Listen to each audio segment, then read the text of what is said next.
ایک بار اسود چوری ہو گیا تھا، جب علماء کرام وہاں پر لینے کے لیے گئے، جب ان سے ڈیل ہوئی، اس نے کہا کہ اتنا مال دے دو بادشاہ نے، آپ کا پتھر آپ کو واپس کر دیا جائے گا۔ تو علماء کرام پہنچے اور پہنچنے کے بعد ان کو سامان دیا کہ حضرت اسود دو، تو ایک کپڑا لایا گیا، اس کپڑے کے اندر دوسرا کپڑا تھا، پھر تیسرا کپڑا تھا، اس میں بڑے احترام کے ساتھ اعزاز کے ساتھ ان کو پتھر دیا گیا۔ جو علماء کرام پتھر لینے گئے تھے انہوں نے اس پتھر کو چیک کیا اور کہا کہ یہ پتھر اصلی نہیں ہے، یہ ڈپلیکیٹ، اس کا نقل بنایا گیا ہے، ہمیں اصلی دیا جائے۔ بڑے پریشان ہوئے، پھر دوسرا پتھر لائے، وہ بھی ڈپلیکیٹ تھا، پھر تیسرا لائے، وہ بھی ڈپلیکیٹ تھا۔ کوئی مولانا تھے، ان مولانا کی اہلیہ بہت جو ہے بالکل جاہل گپڑ تھی، پڑھنا لکھنا آتا نہیں تھا، سمجھدار نہیں تھی۔ اس نے نیت کی کہ میرا فلاں کام ہو جائے گا تو مسجد کے منبر پر ڈھول بجواؤں گی۔ گزشتہ سال ایک شکایت یہ ملی تھی کہ کسی صاحب نے کسی صاحب سے سود پر پیسہ لے کر قربانی کی، یہ جو ہے دوسروں کی قربانی بھی خراب کر رہے ہیں، اپنی قربانی بھی خراب کر رہے ہیں۔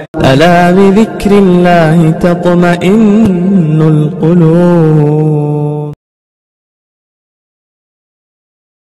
السلام علیکم ورحمۃ اللہ وبرکاتہ۔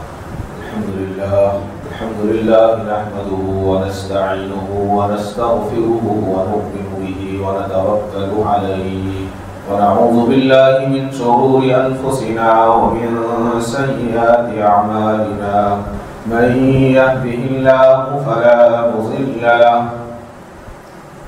ومن يضلله فلا هادي له، ونشهد أن لا إله إلا الله وحده لا شريك له، ونشهد أن سيدنا وسندنا وشفيعنا وحبيبنا ومولانا محمدا عبده ورسوله، أما بعد فأعوذ بالله السميع العليم من الشيطان الرجيم، بسم الله الرحمن الرحيم، إن أول بيت وضع للناس للذي ببكة مباركا وهدى للعالمين، فيه آيات بينات مقام إبراهيم، ومن دخله كان آمنا، ولله على الناس حج البيت من استطاع إليه سبيلا، ومن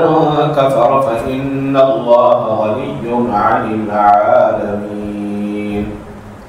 صدق الله مولانا العظيم وصدق رسوله النبي الكريم، وعلى آله وأصحابه وأزواجه وذرياته وأهل بيته أجمعين، والحمد لله رب العالمين۔ محترم حضرات، قرآن کریم کی 3 آیات آل عمران سورہ کی میں نے آپ کے سامنے تلاوت کی ہے۔ ان آیات میں اللہ تعالیٰ نے یہی بتایا ہے کہ لوگوں کو عبادت کرنے کے لیے سب سے پہلے جو گھر بنایا گیا وہ شہر مکہ میں ہے، یعنی کعبۃ اللہ ہے۔ اس سے پہلے دنیا میں کوئی گھر نہیں بنایا گیا۔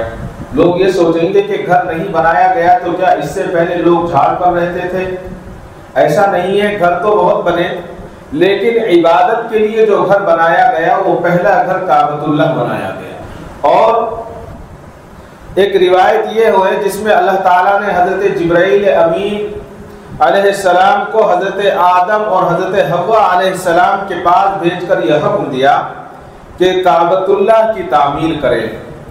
تو حضرت آدم علیہ السلام نے کعبۃ اللہ کی تعمیر کی، اللہ تعالیٰ نے اس کے طواف کا حکم دیا۔ حج کا زمانہ قریب ہے، الحمدللہ پوری دنیا سے حاجی لوگ مکہ پہنچ چکے ہیں اور کچھ پہنچ رہے ہیں۔ جو پہنچ رہے ہیں، پہنچ گئے ہیں، وہ خوش نصیب ہیں، اور جو پہنچنے والے ہیں وہ بھی خوش نصیب ہیں، اس لیے کہ اللہ تعالیٰ نے انہیں اپنے گھر کی زیارت، اپنے گھر کا طواف، اور اس کے بعد وہاں صفا اور مروہ کی سعی اور جتنے ارکان حج ہیں ان کو اللہ تعالیٰ نے کرنے کے لیے ان کو منتخب کر لیا ہے، اور اللہ تعالیٰ نے ان کو اپنا مہمان بنا لیا ہے۔ معلوم یہ ہوتا ہے کہ کعبۃ اللہ کی پہلی تعمیر حضرت سیدنا آدم علیہ السلام نے کی، جیسا کہ بہت ساری ہم کو روایتیں ملتی ہیں۔ البتہ جمہور علماء کرام کی یہ رائے ہے کہ گھر تو بہت سے تھے مگر عبادت کے لیے سب سے پہلے اللہ تعالیٰ نے کعبۃ اللہ ہی کو بنوایا۔ چنانچہ حضرت علی رضی اللہ تعالیٰ نے ارشاد فرماتے ہیں کہ کعبۃ اللہ سے پہلے گھر تو تھے مگر اللہ کی عبادت کے لیے سب سے پہلے بنایا گیا جو گھر تھا وہ صرف کعبۃ اللہ ہے۔ اس سے کعبۃ اللہ کی ایک عظمت اور فضیلت معلوم ہوئی، وہ یہ کہ دنیا کی تمام عبادت خانوں میں کعبۃ اللہ کو افضلیت حاصل ہے۔ کعبۃ اللہ کی برکات بھی بہت ساری ہیں۔ جو لوگ خانہ کعبہ گئے ہیں، جنہوں نے اس کو دیکھا ہے، وہ وہاں کی انوار اور وہاں کی برکات کا بتاتے ہیں اور دیکھتے ہیں، اور ان کو پتہ چلتا ہے کہ اللہ تعالیٰ نے کتنا نور رکھا ہے وہاں۔ اور جو نہیں گئے ان لوگوں کا بھی ان میں ایک جذبہ ہوتا ہے، ایک تڑپ ہوتی ہے کہ کسی طرح سے اللہ تعالیٰ ہمیں کعبۃ اللہ کی زیارت کرا دے۔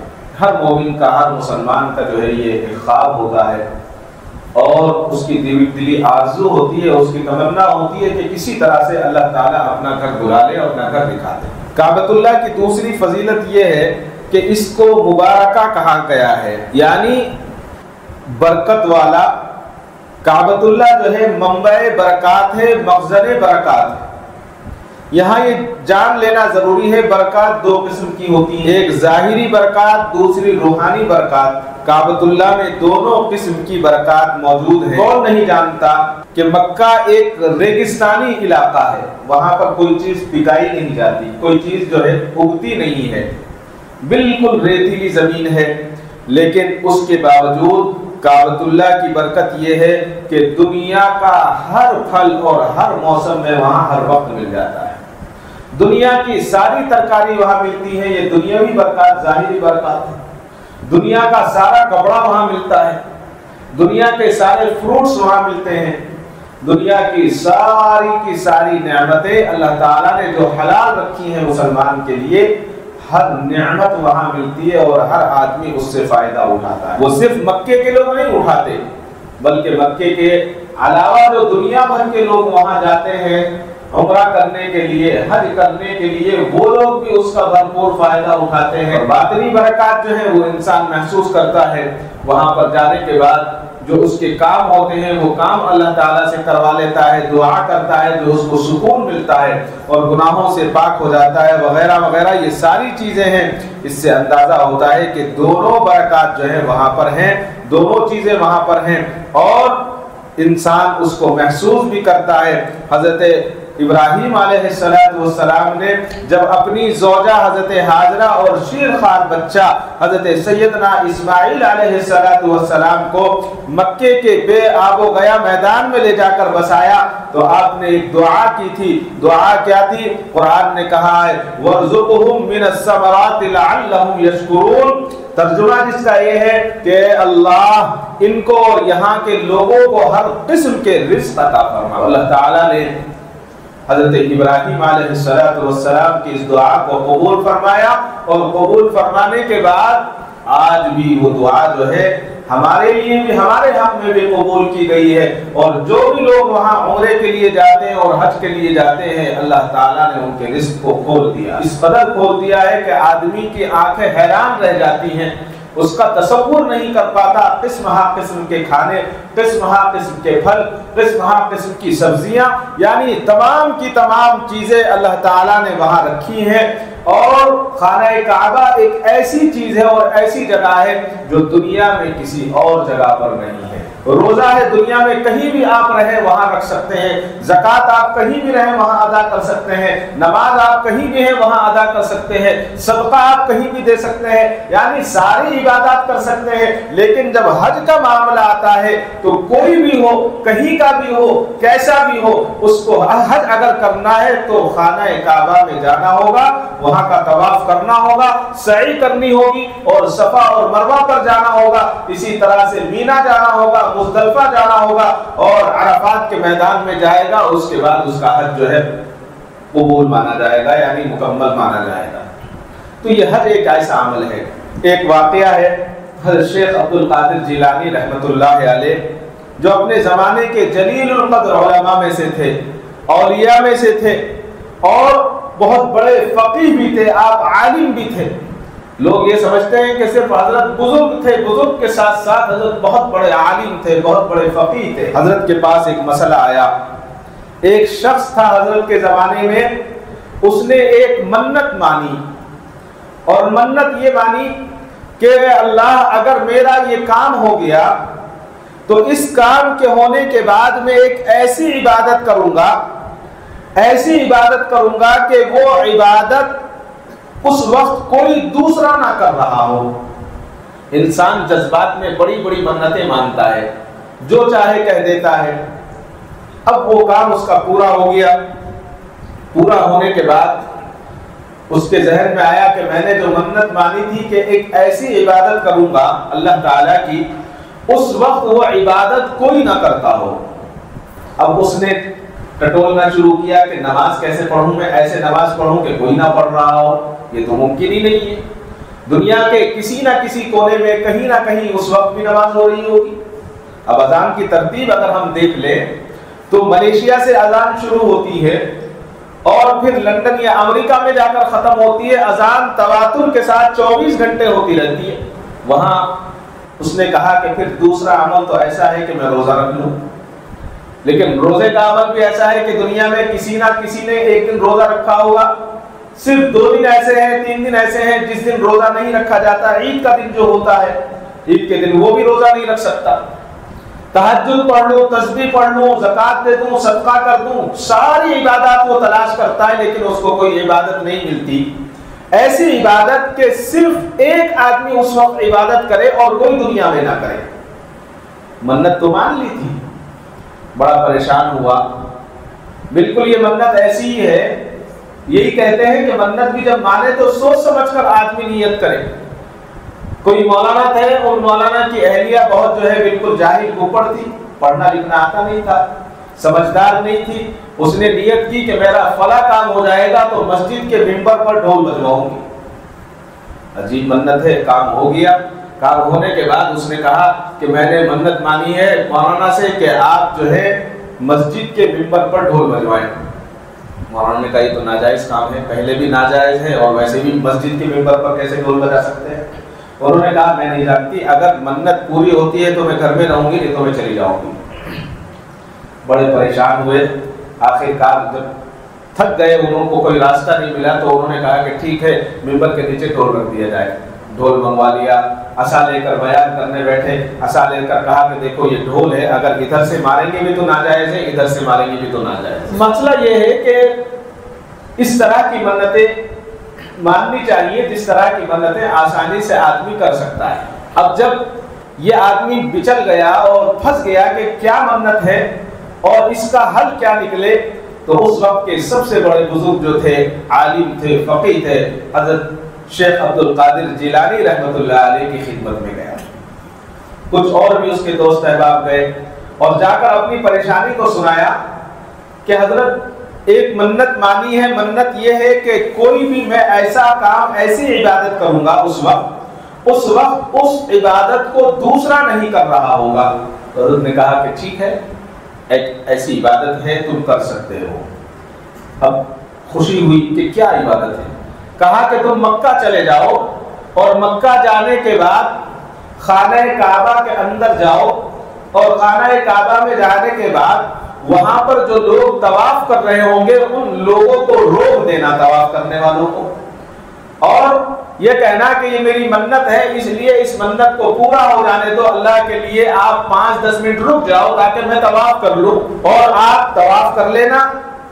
وہ ایک ایسی عبادت ہے کہ وہ کہیں اور نہیں ہو سکتی۔ یہاں پر بہت معذرت کے ساتھ بہت سارے احباب کعبۃ اللہ کے علاوہ جو طواف کرتے ہیں، میں کسی کا نام نہیں لے رہا ہوں، کہیں کا بھی وہ طواف ہو، کعبۃ اللہ کے علاوہ کسی کا طواف نہیں ہے، صرف اگر طواف ہے تو کعبۃ اللہ کا ہے۔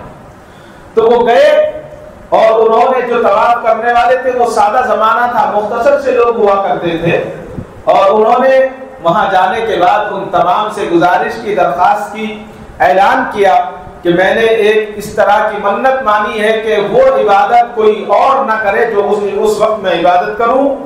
لہذا لوگوں نے ان کو موقع دیا اور اس شخص نے وہاں پر جو ہے سب کو روکا، اور روکنے کے بعد طواف کیا اور اس کی منت پوری ہو گئی۔ حضرت شیخ عبد القادر جیلانی رحمۃ اللہ علیہ نے کتنا آسان طریقے سے اس کا کام کروا دیا، یعنی اس کی منت پوری کروا دی اور راستہ بتا دیا۔ معلوم یہ ہوا کعبۃ اللہ ایک ایسی واحد جگہ ہے کہ وہ دوسری جگہ دنیا میں نہیں ہے، اور اسی روحانی برکت میں وہاں پر جو اجر و ثواب ہے وہ دوسری جگہوں کے مقابل بہت زیادہ ہے، بہت زیادہ اجر و ثواب ہے، دوسری مسجدوں سے زیادہ ہے۔ یعنی ایک نماز پڑھنا 50,000 نماز کے برابر، ایک نماز پڑھنا 1,00,000 نماز کے برابر۔ مختلف روایتیں ملتی ہیں، میں ادھر تفصیل میں جانا نہیں چاہ رہا ہوں۔ الغرض یہ ہے کہ مسجد نبوی میں بھی نماز پڑھنے کا ثواب زیادہ ہے جو حرم میں ہے، اور کعبۃ اللہ میں بھی نماز پڑھنے کا ثواب زیادہ ہے جو صرف دنیا میں ایک جگہ ہے جہاں پر ہمیں بارہا نماز پڑھنے کے تعلق سے بتایا گیا ہے، جس کے انوارات، جس کے برکات کا بار بار ظہور ہوا ہے اور ہوتا رہے گا قیامت تک۔ اور کعبۃ اللہ ایک ایسی جگہ ہے کہ وہاں پر اس زمانے سے آج تک بہت سارے لوگوں نے وہاں پر حملے بھی کیے، دشمنان اسلام نے اس کو مٹانا چاہا، لیکن اللہ تعالیٰ نے اس کو نیست و نابود کر دیا، ان کو ناکام کیا، اور قیامت تک کعبۃ اللہ اپنی جگہ پر باقی رہے گا۔ اور کعبۃ اللہ کے اندر جو کھلی نشانیاں ہیں، 2 نشانیاں ہم دیکھ سکتے ہیں۔ ایک نشانی وہ ہے جس کو ہم حجر اسود کہتے ہیں۔ حجر اسود کو سب جانتے ہیں، یہاں سے تو لوگ یہ سمجھتے ہیں جو جن لوگوں نے دیکھا نہیں ہے، اللہ سب کو دکھائے، ساری امت کو دکھائے۔ دیکھنے میں پتھر بہت بڑا نظر آتا ہے، جب ہم اس کو فوٹو میں دیکھتے ہیں یا ویڈیو میں دیکھتے ہیں تو اتنا بڑا نظر آتا ہے، ایسا لگتا ہے کہ کافی 2-3 فٹ کا ہو، لیکن ایسا نہیں ہے۔ خول بہت بڑا ہے اس کا، جو جس کے اندر اس کو چسپا کیا گیا ہے، جس کے اندر اس کو جڑا گیا ہے، جیسے انگوٹھی کے اندر جڑا جاتا ہے اسی طرح سے اس کو جڑا ہوا ہے۔ اور اس کی بڑی خوبیاں ہیں۔ پہلی خوبی تو یہ ہے کہ وہ گناہوں کو جذب کر لیتا ہے، اور ہم نے بار بار پڑھا، سنا، اور ہم روایتوں میں دیکھتے ہیں کہ حجر اسود جو ہے وہ جنت کا پتھر ہے۔ جب جنت سے اس کو بھیجا گیا تھا تو دور سے زیادہ سفید تھا، لیکن لوگوں کے گناہوں کو چوستے چوستے اس کا رنگ سیاہ ہو گیا ہے۔ یہ مختلف الگ روایتیں، اگر اس طرف جائیں گے اور لمبی بات ہوگی۔ عرض یہ کرنا ہے، ایک تو وہاں پر وہ ہم اس کو بارہا دیکھتے ہیں، اور اس کی جو صفات ہیں بڑی عجیب و غریب ہیں، اس کی جو شعائیں ہیں اتنی عجیب و غریب ہیں کہ ایک پر سیکنڈ کو، اگر سیکنڈز کو بھی ہم ہزاروں سیکنڈز میں ہم تبدیل کریں تو پھر بھی وہ ہزاروں نہیں لاکھوں لوگوں کو تک اپنی شعاؤں کو بھیجتا ہے، اور اپنی شعاؤں کو بھیجنے کے بعد ان کے گناہوں کو جو وہ سلب کر لیتا ہے، ختم کر دیتا ہے۔ مستقل ایک عنوان ہے حجر اسود جو ہے، اگر حجر اسود پر گفتگو کی جائے تو میں سمجھتا ہوں کہ کئی گھنٹے بھی نامکمل ہوں گے، اور حجر اسود کی صفات کو ہم بیان نہیں کر سکتے۔ حجر اسود کتنا بڑا ہے؟ اتنا بڑا نہیں ہے، زیادہ سے زیادہ وہ اتنا بڑا ہوگا، اب انچ کا تو مجھے بھی نہیں پتا ہے، اور گہرا دیکھنے میں بہت نظر آتا ہے لیکن گہرا بھی نہیں ہے، بمشکل اتنا گہرا ہے زیادہ سے زیادہ۔ جب آپ حجر اسود کے قریب جائیں گے، جب آپ کو پتہ لگے گا کہ بمشکل اتنا گہرا ہے، زیادہ گہرا نہیں ہے، ہلکا سا بس شیپ ہے، اس کو شیپ ہونے کی وجہ سے دور سے گہرا نظر آتا ہے، سامنے سے گہرا نہیں ہے۔ اور اس کی 2 خوبیاں بیان کر کے اپنی بات دوسری طرف چلتا ہوں لے کر۔ پہلی خوبی یہ ہے کہ حجر اسود اگر آگ میں ڈال دیا جائے تو گرم نہیں ہوتا۔ حجر اسود نہ گرم ہوتا، نہ پھٹتا، نہ پھوٹتا، کیا عجیب۔ اور پتھر کا مطلب ہی یہ ہے کہ وزن ہوتا ہے، پتھر میں وزن ہے، لیکن یہ پتھر جنت کا ہے، جب اس کو پانی میں ڈالا جاتا ہے تو یہ پتھر ڈوبتا نہیں ہے۔ حجر اسود کی بڑی صفت یہ ہے کہ وہ ڈوبے گا نہیں۔ ایک بار جو ہے حجر اسود چوری ہو گیا تھا، بڑی لمبی تفصیل ہے۔ جب علماء کرام وہاں پر لینے کے لیے گئے، جب ان سے ڈیل ہوئی، اس نے کہا کہ اتنا مال دے دو بادشاہ نے، آپ کا پتھر آپ کو واپس کر دیا جائے گا۔ تو علماء کرام پہنچے، اور پہنچنے کے بعد ان کو سامان دیا کہ حجر اسود دو، تو ایک کپڑا لایا گیا، اس کپڑے کے اندر دوسرا کپڑا تھا، پھر تیسرا کپڑا تھا، اس میں بڑے احترام کے ساتھ، اعزاز کے ساتھ ان کو پتھر دیا گیا۔ جو علماء کرام پتھر لینے گئے تھے انہوں نے اس پتھر کو چیک کیا اور کہا کہ یہ پتھر اصلی نہیں ہے، یہ ڈپلیکیٹ، اس کا نقل بنایا گیا ہے، ہمیں اصلی دیا جائے۔ بڑے پریشان ہوئے، پھر دوسرا پتھر لائے، وہ بھی ڈپلیکیٹ تھا، پھر تیسرا لائے، وہ بھی ڈپلیکیٹ تھا۔ جب چوتھا پتھر لائے تو انہوں نے کہا علماء نے کہ یہ پتھر صحیح ہے، یہی اصلی حجر اسود ہے۔ تو بادشاہ نے پوچھا کہ آپ اس کو کیسے پہچان رہے ہیں؟ ہم نے تو بالکل ہو بہو ایسے ہی ترشوایا تھا۔ تو جب علماء نے فرمایا کہ یہ جنت کا پتھر ہے، اس پتھر کو اگر آگ میں ڈال دیا جائے تو یہ پتھر گرم نہیں ہوگا۔ ہوتا ہے، یہ پتھر پھٹتا نہیں ہے۔ یعنی پتھر کی ایک صفت یہ ہے کہ جب اس کو آگ میں ڈالا جائے تو وہ پھٹنے لگتا ہے، گرم ہو جاتا ہے۔ اور پھر فرمایا کہ اگر اس کو پانی میں ڈال دیا جائے تو حجر اسود ڈوبتا نہیں ہے، یہ اس کی صفت ہے۔ جو لے گیا تھا اس نے کہا اللہ اکبر، ایک معمولی سا پتھر جس کو بتایا گیا ہے اس کی حقائق کو بھی آپ جانتے ہیں، تو اسلام واقعی سچا مذہب ہے، اسلام جو ہے سچا مذہب ہے۔ اور دوسری جو وہاں کھلی نشانیاں جس سے ایمان تازہ ہوتا ہے، وہاں پر جو ہے مقام ابراہیم ہے۔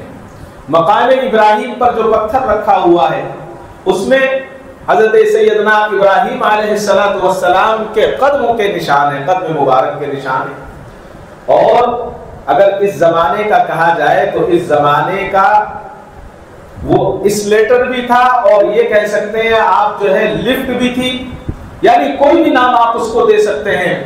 صرف 2 آدمی خانہ کعبہ کو بنانے تعمیر کرنے والے تھے، حضرت سیدنا ابراہیم اور حضرت سیدنا اسماعیل علیہ السلام۔ تو یہ لوگ بنا رہے ہیں، اور جب پتھر کو ضرورت بڑھنے کے آپ کو اوپر جانے کی ہوتی تو وہ جو ہے اوپر چلا جاتا، اور جب نیچے کی ہوتی تو نیچے چلا جاتا۔ یعنی اتنے 100 سال ہو گئے ہیں، آج بھی وہ اپنی جگہ پر وہاں رکھا ہوا ہے۔ اس سے بڑی کھلی نشانیاں اور کیا ہو سکتی ہیں اسلام کے سچے ہونے کی؟ بالکل سچا مذہب ہے۔ لیکن اگر کسی کے دل پر مہر لگی ہوئی ہو تو کچھ نہیں، زبان سے کلمہ پڑھتا اور پھر دین کو نہ مانے اور اسلام کو نہ مانے تو کوئی فائدہ نہیں ہے۔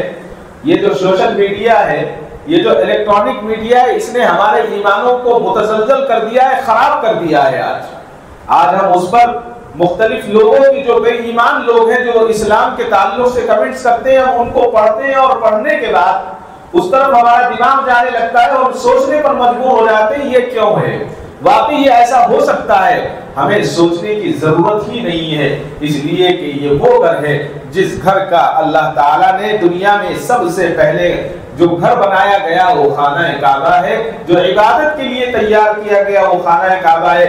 خانہ کعبہ ایک ایسی جگہ ہے جہاں پر صرف اور صرف توحید کا درس ملتا ہے، شرک کا درس نہیں ملتا، کسی اور چیز کا درس نہیں ملتا۔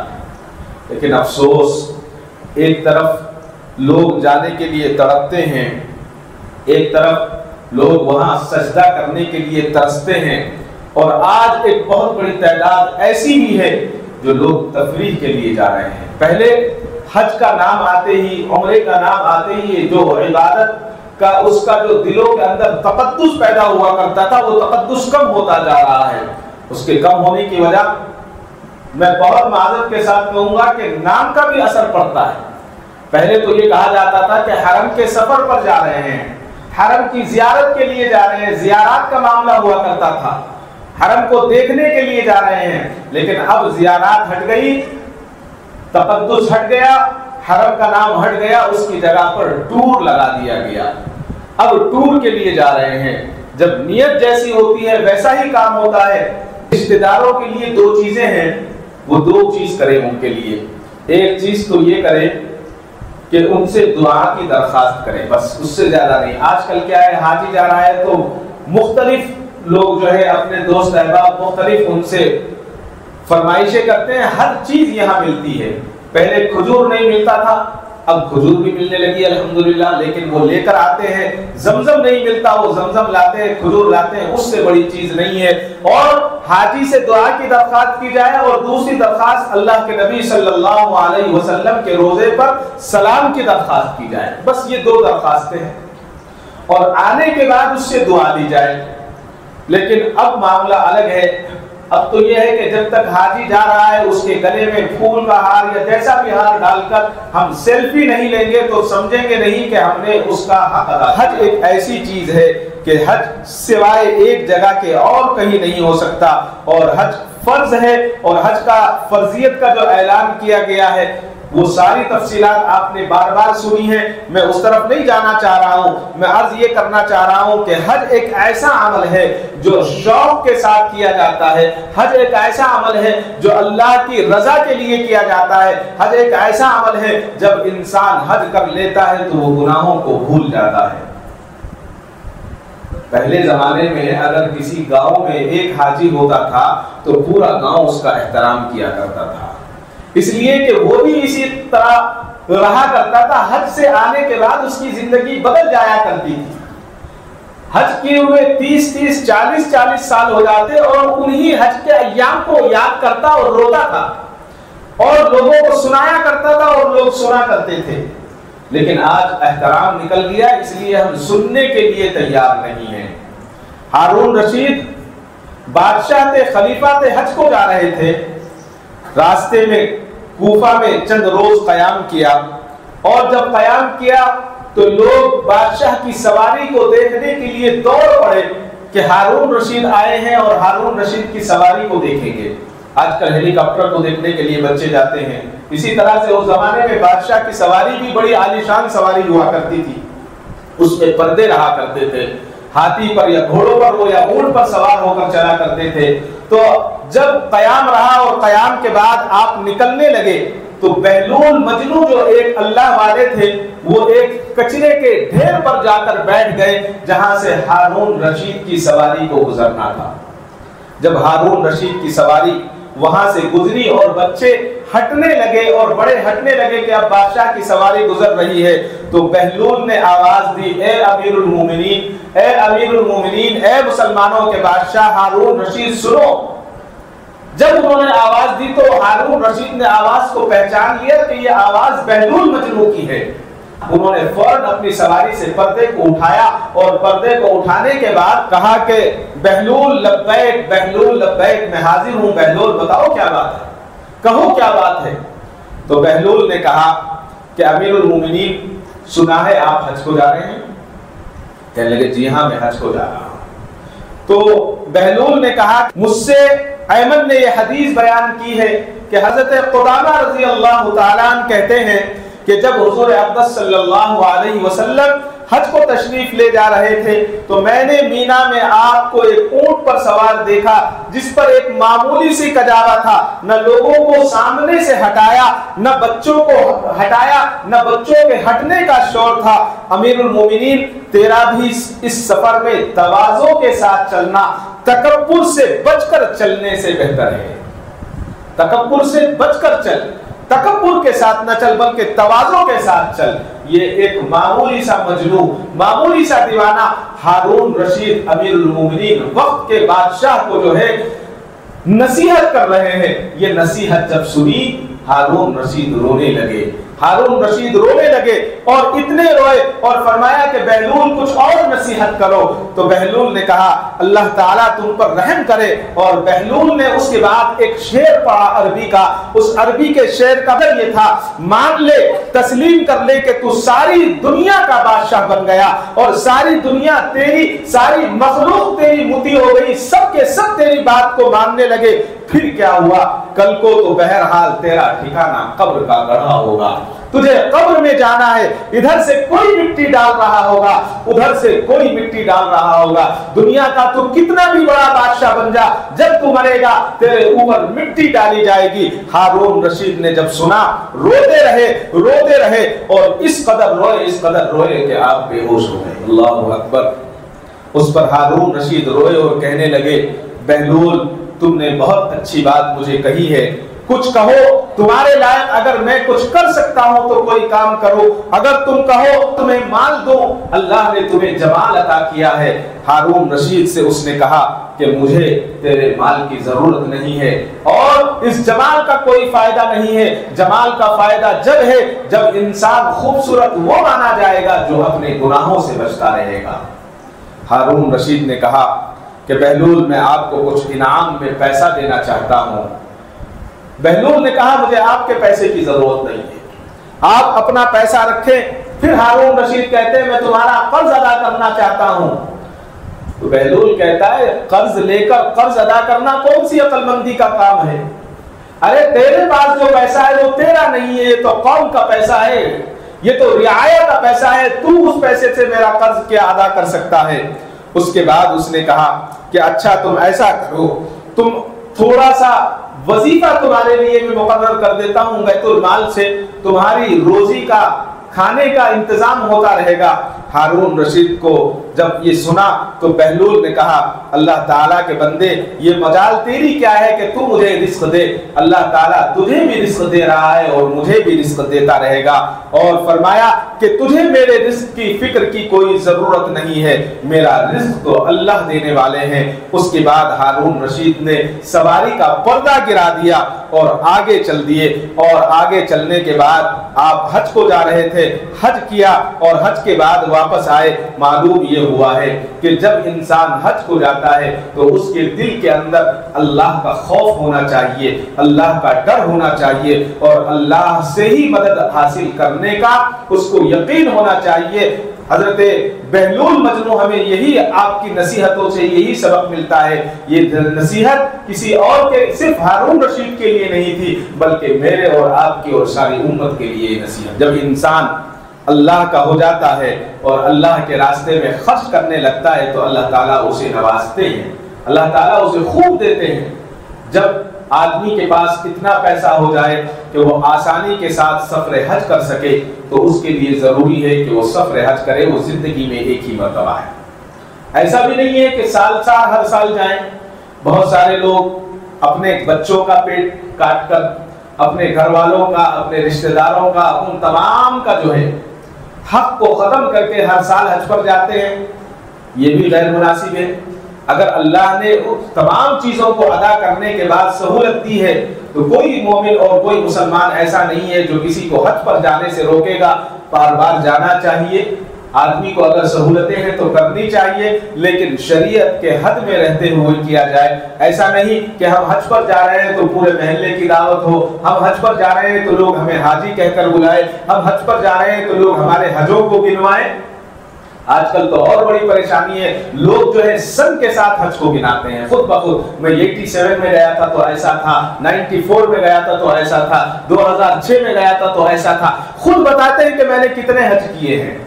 بھائی حج میں نے کیا ہے تو اپنے لیے کیا ہے، آپ کے لیے نہیں کیا۔ جو حج آدمی کرتا ہے، ایک تو حج فرض ہے، اس نے اپنا فرض ادا کیا ہے، کسی پر احسان نہیں کیا ہے۔ اور اگر حج کر رہے ہیں تو ایسے لوگوں کے سامنے بیٹھ کر جن کی ہمت نہیں تھی حج کرنے کی، جن کی طاقت نہیں تھی حج کرنے کی، ان کے سامنے بیٹھ کر اس طرح سے باتیں کرنا گویا ان کو چڑھانا ہے، گویا ان کو غیرت دلانا ہے، گویا ان کو یہ بتانا ہے کہ میں نے تو اتنے حج کر لیے، آپ نے کتنے حج کیے۔ ایسا نہیں ہونا چاہیے، بلکہ دل آزاری نہیں ہونی چاہیے، کسی کا دل دکھانا نہیں چاہیے۔ آخری بات عرض کر کے اپنی بات کو ختم کرتا ہوں۔ اگر آج چاند نظر آ گیا تو 10 دن 10 ایام جو ہیں یہ بڑی برکت والے ایام ہیں، یہ ایک ایک رات بڑی قیمتی راتیں ہیں۔ اس کے بعد عرفات کی رات آئے گی، نہایت قیمتی رات ہوگی، انشاءاللہ آئندہ اس پر گفتگو کی جائے گی۔ قربانی ہر وہ شخص کرنے کی کوشش کرے جس کو اللہ نے توفیق دی ہے، جس کو اللہ نے انتظام کیا ہے۔ ضروری نہیں ہے کہ ہم 10,000 یا 20,000 کا بکرا لیں، قربانی کریں، اور بہتر یہ ہے کہ آپ اپنی آنکھوں کے سامنے قربانی کریں یا اپنے علاقے میں قربانی کریں، ایک حصہ لیں، 2 حصے لیں، جو اللہ نے موقع دیا ہے۔ حلال جانور کی ہم قربانی کرتے ہیں، لیکن اس موقع پر یہ بھی یاد رکھیں کہ جس پیسے سے ہم قربانی کر رہے ہیں وہ بھی حلال ہونی چاہیے، وہ پیسہ حلال ہونا چاہیے۔ گزشتہ سال ایک شکایت یہ ملی تھی کہ کسی صاحب نے کسی صاحب سے سود پر پیسہ لے کر قربانی کی، یہ جو ہے دوسروں کی قربانی بھی خراب کر رہے ہیں، اپنی قربانی بھی خراب کر رہے ہیں۔ اس طرح سے کوئی عمل ہمارا نہیں ہونا چاہیے۔ اللہ تعالیٰ مجھے اور آپ کو کہنے سننے سے زیادہ عمل صالح کی توفیق عطا فرمائے۔ وآخر دعوانا الحمدللہ رب العالمین۔ کعبے پہ پڑی جب پہلی نظر، کیا چیز ہے دنیا بھول گیا، کیا چیز ہے دنیا بھول گیا۔